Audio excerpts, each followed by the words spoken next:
வணக்கம்.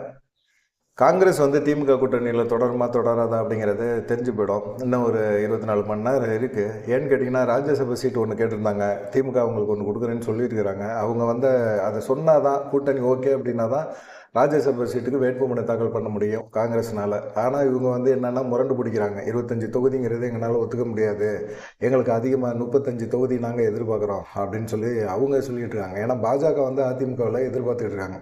அதிமுக யாரும் பெருசாக கூட்டணிலாம் இல்லை. அதிமுக வெற்றி பெறுவதற்கான வாய்ப்புகள் ரொம்ப குறைவு. திமுக பொறுத்தவரைக்கும் கூட்டணி பலம் அதிகமாக இருக்குது அப்படிங்கிறதெல்லாம் தெளிவுபடுத்திட்டாங்க. கூட்டணி பலம் அதிகமாக இருக்கும்போது நீங்கள் அனுசரித்து போய் வாங்கிக்கணும்.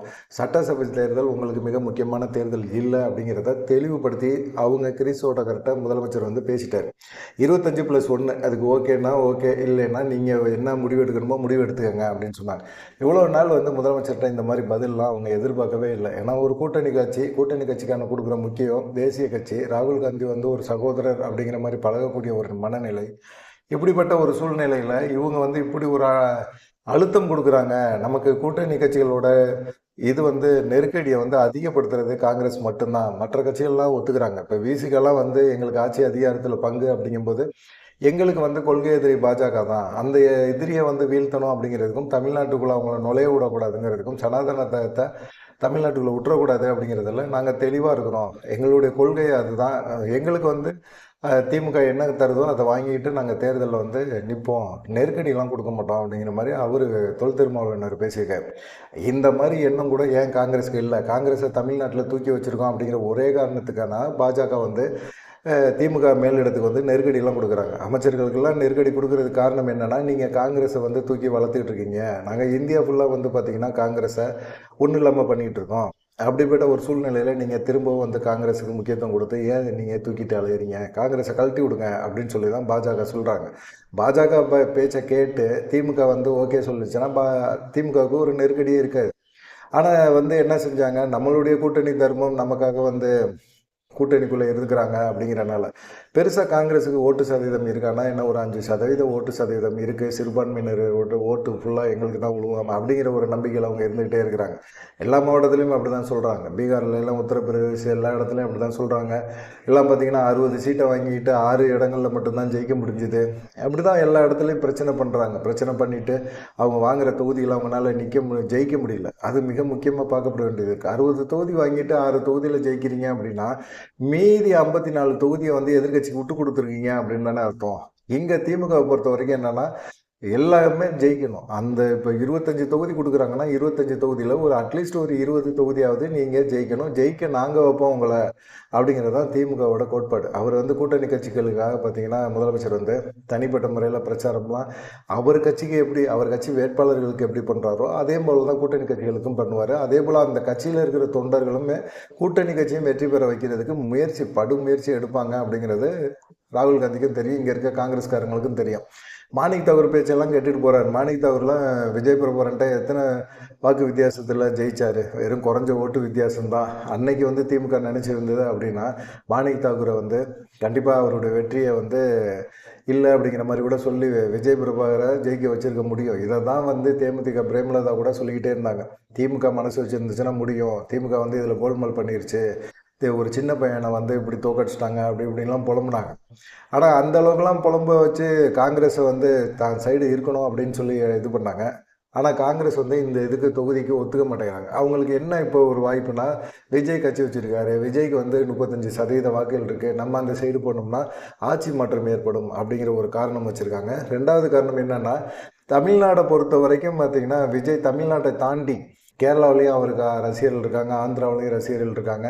மிகப்பெரிய அளவில் எங்கே பேசினாலும் நடிகர் விஜயை வச்சு நம்ம ஒரு பிரச்சாரம் பண்ண முடியும். விஜய் அந்த பொதுக்கூட்டத்துக்கு வந்தால் ஒரு மாஸ் வரும், கிரேஸ் இருக்கும், அப்படி இப்படின்லாம் யோசிக்கிறாங்க. அதை வச்சு என்ன பண்ண போகிறீங்க? இப்போ வேணுகோபால்லாம் கேரளாவில் விஜய்க்குன்னு ஒரு ரசிகர் கூட்டம் இருக்குது. நம்ம தாவேகோட கூட்டணி வச்சோம்னா அங்கே பார்த்திங்கன்னா விஜயோட ஆதரவாளர்கள் கண்டிப்பாக நமக்கு ஓட்டு போடுவாங்க அப்படிங்கிற ஒரு எண்ணம் அவருக்கு இருக்குது. அது கேரளா. தமிழ்நாடை பொறுத்த வரைக்கும் நீங்கள் ஜெயிக்கணுமா வேணாமா அப்படிங்கிற ஒரு எண்ணம் இருக்குல்ல. தமிழ்நாட்டில் தானே உங்களுக்கு நாடாளுமன்றத்தில் உங்களை ஜெயிக்க வச்சு நாடாளுமன்றத்தில் ஒரு குறிப்பிட்ட அளவுக்கு உங்களை வெற்றியை கொடுத்தது திமுக தானே. ஏன் அதை மறுக்கிறீங்க அப்படின்னா, இவங்க என்ன செய்கிறாங்க, பதிலடி சொல்கிறாங்க. நீங்கள் வந்து பிரதமர் வேட்பாளர் ராகுல் அப்படின்னு சொல்லி தான் நீங்கள் வந்து நாடாளுமன்ற தேர்தலை சந்திக்கிறீங்க. உங்களை கூட்டணியிலேருந்து நாங்கள் விலகிட்டோம்னா நீங்கள் யார் பிரதமர்னு சொல்லுவீங்க அப்படிங்கிற மாதிரி ஒரு கேள்வியை வந்து அவங்க சொல்கிறாங்க. எப்படி? அதுக்கு தான் கமலஹாசன் ஒரு பதிலடி கொடுத்துருக்கிறாரு. நாங்கள் ஐயா பிரதமர் வேட்பாளரை உங்களை சொல்லணும், எங்களுக்கு வந்து பிரதமர் வேட்பாளர் ஸ்டாலினே நாங்கள் சொல்லுவோம். ஸ்டாலினை ஏற்றுக்கிட்டு அவர் தலைமையை ஏற்றுக்கிட்டு அவரை பிரதமர் வேட்பாளரை ஏற்றுக்கிட்டு வடநாட்டில் இருக்கிற நிறைய கட்சிகள் வர தயாராக இருக்கிறாங்க. ராகுல் காந்தியை விட ஸ்டாலின் வந்து பெரிய ஆள்ப்பா அப்படிங்கிற மாதிரி கமலஹாசன் வேற பேசியிருக்கிறாரு. இது வேற காங்கிரஸுக்கு டென்ஷன் ஆக்கி விட்டுருச்சு. என்னடா அது கமலஹாசன்லாம் இப்படி பேசுகிறாரு அப்படின்னு சொல்லிட்டு இருக்க தானே செய்யும். கூட்டணி கட்சிக்குள்ளே ஒரு பிரிவை ஏற்படுத்தணும், பிளவை ஏற்படுத்தணும் அப்படின்னு சொல்லிட்டு காங்கிரஸ் நினைக்கும் போது காங்கிரஸுக்காக பாஜகவிட்ட மிகப்பெரிய ஒரு பிடிவாதத்தையும் ஃபைட்டையுமே எதிர்கொண்டு இவ்வளோ தூரம் வந்து காங்கிரஸுக்காக செயல்பட்டுருக்கிற திமுக எவ்வளோ வேதனையில் இருக்கும். அது இல்லாமல் பார்த்தீங்கன்னா அவங்க உள்ளாட்சி தேர்தலில் உங்களுக்கு குறிப்பிட்ட அளவுக்கு ஒரு மதிப்பான ஒரு தொகுதி சீட்டெல்லாம் கொடுக்குறோம் அப்படின்னு சொல்லியிருக்காங்க திமுக தலைமையில். ஆனால் இவங்க என்ன நினைக்கிறாங்க அப்படின்னா தாவேகா சீட்டு போயிட்டோம்னா ஒரு 50% நமக்கு தேவை, அது கிடைக்கும், கண்டிப்பாக உள்ளாட்சி தேர்தலில் நமக்கு விஜய் கொடுப்பாரு அப்படிங்கிற மாதிரி சொல்லியிருக்காங்க. நேற்று ஹைதராபாத்துக்கு ராகுல் காந்தி வந்திருக்கிறாரு. அங்கே வந்து மாணிக் தாகூர் போயிருக்காரு. இவ்வளவு பிரச்சனைக்கு மிக முக்கியமான காரணம் மாணிக் தாகூர் தான். மாணிக் தாகூர், கிரிஸ் ஓடகர், வேணுகோபால் இவங்க எல்லாருமே சேர்ந்து என்ன செய்கிறாங்க, திமுகவோட நம்ம கூட்டணி வேணாம், அவங்க நம்ம எதிர்பார்க்குற கூட்டணியை தரமாட்டேறாங்க, தொகுதியை தரமாட்டேறாங்க. தொகுதியை கொடுத்தாலும் அவங்க நம்ம எங்கெங்கெல்லாம் நிற்கணுங்கிற ஒரு லிஸ்ட்டை கொடுத்தோம்னா அந்த லிஸ்ட்டையும் தரமாட்டாங்க. அதனால் நமக்கு திமுக கூட்டணி வேணாம், தாவேகா ஃப்ரீயாக தான் இருக்குது, நம்ம அங்கே போயிடுவோம், ஏன் இங்கே மூச்சு முட்டை கூட்டணிக்குள்ளே உட்காந்துக்கிட்டு நம்ம செயல்பட்டுக்கிட்டு அங்கே போயிடுவோம் நம்ம அப்படிங்கிற மாதிரி அவங்க பேசியிருக்காங்க.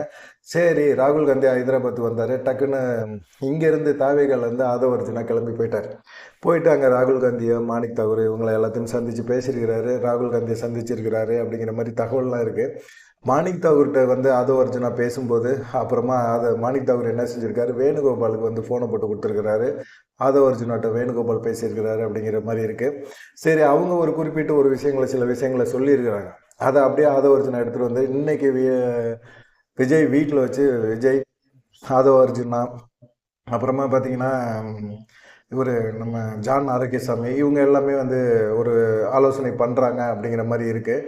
இப்போ நீலங்கரையில் வீட்டில் இருந்தும் சில பட்டினப்பாக்கம் ஆஃபீஸ்லேருந்துமே ஏதோ ஒன்று பண்ண போகிறாங்க, பேச்சுவார்த்தை நடத்துகிறாங்க, ஆலோசனை பண்ணுறாங்க அப்படிங்கிற மாதிரி இருக்குது. சில நிர்வாகிகள், முக்கியமான நிர்வாகிகள், தாவேக்கால இருக்கிற நிர்வாகிகளையும் கூப்பிட்டு வச்சு பேசுகிறாங்க. காங்கிரஸுக்கு ஒரு 2-3 நாள் பொறுங்க அப்படிங்கிற மாதிரி அவங்க சொல்லியிருக்காங்க அப்படிங்கிற மாதிரி தகவல் இருக்குது. 2-3 நாள்லாம் பொறுக்க முடியாது, 4ஆம் தேதியோ 5ஆம் தேதியோ வேட்புமனு தாக்கல் பண்ணணும், உங்களுக்கு டைம் கொடுத்தாச்சு. இல்லை அப்படின்னா நாங்கள் எங்கள் வேலையை நாங்கள் பார்த்துருவோம், எங்கள் கூட்டணியிலேருந்து காங்கிரஸை நாங்கள் விலக்கி விட்டுருவோம் அப்படிங்கிற ஒரு எண்ணத்தில் முடிவில் முதலமைச்சர் இருக்கிறாரு. காங்கிரஸுக்கு ஒரு நெருக்கடியான சூழ்நிலை, குழப்பமான ஒரு மனநிலை, அவங்க உள்ளதும் போச்சு நொல்லக்கண்ணா அப்படிங்கிற மாதிரி ஒரு கதையில் போய் மாட்ட போகிறாங்க அப்படிங்கிற மாதிரி தெரியுது. ஏன்னா தாவேகா இது முதல் முறையாக தேர்தல் சந்திக்குது. அவங்களோட ஒரு தேசிய கட்சி போய் சேர்றதுனால தாவேகாவுக்கு பலன், காங்கிரஸுக்கு பலன் இருக்குமா அப்படிங்கிறத தான் பார்க்கணும். ஏன்னா காங்கிரஸ் வந்துச்சுன்னா எல்லா கட்சியும் வந்துடும் அப்படிங்கிற மாதிரி நினப்பெல்லாம் அது அந்த காலம். இப்போ கூட்டணி பலத்தோடு இருக்கிறது திமுக, அதனால் மக்கள்கிட்டையும் பெருசாக அதிருப்திலாம் கிடையாது. அதனால் திமுக வந்து ஜெயிச்சிடும் அப்படிங்கிற மாதிரி ஒரு வார்த்தை பேசுகிறாங்க. நீங்கள் என்ன நினைக்கிறீங்க? காங்கிரஸ் வந்து தாவேகா சைடு போச்சுன்னா ஒரு 5% வாக்குகள் இருக்குதுன்னு சொல்கிறாங்க. குறைஞ்சபட்சம் பார்த்திங்கன்னா ஒரு 2% வாக்குகள் தான் இருக்கும். சில மாவட்டங்களில் மட்டும்தான் காங்கிரஸ் வந்து கொஞ்சம் ஆட்கள் இருக்காங்க, மற்றபடி பெருசாக ஒன்றும் இல்லை. இப்போ உறுப்பினர்கள்லாம் பெருசாக இருக்கிற மாதிரியே தெரியல காங்கிரஸை பொறுத்த வரைக்கும். இவ்வளோ நாள் திமுக பலத்தில் வந்தாங்க, அது மாதிரி பீகார் மாதிரி ஆக போகுது அப்படிங்கிறது தெளிவாக தெரியுது. பார்க்கலாம் என்ன நடக்குமோ அப்படின்னு சொல்லி. காங்கிரஸ் தன்னைத்தானே தன் தலையிலேயே மண்ணள்ளி போட்டுக்கிறாங்க அப்படிங்கிறது தெளிவாக புரியுது. உங்களுக்கு என்ன தோணுது அப்படிங்கிறதையும் மறக்காமல் கமெண்ட் பண்ணுங்கள். நன்றி, வணக்கம். தொடர்ந்து நம்ம சேனலை லைக் பண்ணி, கமெண்ட் பண்ணி, சப்ஸ்கிரைப் பண்ணி பாருங்கள். நன்றி.